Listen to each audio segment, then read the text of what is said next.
ବଙ୍ଗୋପସାଗରରେ ସୃଷ୍ଟି ହୋଇଛି ଲଘୁଚାପ। ଆଉ ଏ ଲଘୁଚାପ ପ୍ରଭାବରେ ସାରା ରାଜ୍ୟରେ ବର୍ଷା ଦେଖିବାକୁ ମିଳୁଛି।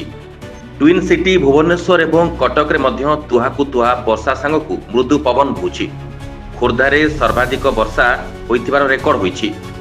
ଲଘୁଚାପଟି ଅବପାତର ରୂପ ନେଇ ଗୋପାଳପୁର ଠାରୁ 610 କିଲୋମିଟର ଭିତରେ ରହି ସ୍ଥଳଭାଗକୁ ଧୀରେ ଧୀରେ ମାଡ଼ି ଆସୁଛି। ଏହାର ପ୍ରଭାବରେ 4ଟି ଜିଲ୍ଲାକୁ ଆଞ୍ଚଳିକ ପାଣିପାଗ ବିଜ୍ଞାନ କେନ୍ଦ୍ର ପକ୍ଷରୁ ୟେଲୋ ୱାର୍ଣ୍ଣିଂ ଜାରି କରାଯାଇଛି। ପୂର୍ବାହ୍ନ ସୁଦ୍ଧା ଗଞ୍ଜାମ, ଗଜପତି, କେନ୍ଦ୍ରାପଡ଼ା ଓ ଜଗତସିଂହପୁରର ଗୋଟିଏ ଦୁଇଟି ସ୍ଥାନରେ ପ୍ରବଳ ବର୍ଷା ହେବା ନେଇ ଆକଳନ କରିଛି ପାଣିପାଗ ବିଭାଗ। ଏଥିପାଇଁ ମତ୍ସ୍ୟଜୀବୀମାନଙ୍କୁ ସମୁଦ୍ର ଭିତରକୁ ନ ଯିବା ପାଇଁ ସୂଚନା ରହିଛି। ତେବେ ସମୁଦ୍ର କୂଳରେ 40ରୁ 50 କିଲୋମିଟର ବେଗରେ ପବନ ଓ ମଝିରେ ମଝିରେ ପବନର ଝଟକା 60 କିଲୋମିଟର ଛୁଇଁପାରେ ବୋଲି ଆକଳନ କରିଛି ପାଣିପାଗ ବିଭାଗ। ତେବେ ଜିଲ୍ଲା ପ୍ରଶାସନଗୁଡ଼ିକୁ ଏହା ଉପରେ ନଜର ରଖିବା ପାଇଁ ହାଇ ଆଲର୍ଟ ଜାରି କରାଯାଇଛି। କାଲିଠାରୁ ପାଗ ସାମାନ୍ୟ ବଦଳିବ ବୋଲି ମଧ୍ୟ ଆକଳନ ହୋଇଛି ଏବଂ ପାଗ ବଦଳିଲା ପରେ ଶୀତର ମାତ୍ରା ବଢ଼ିବ।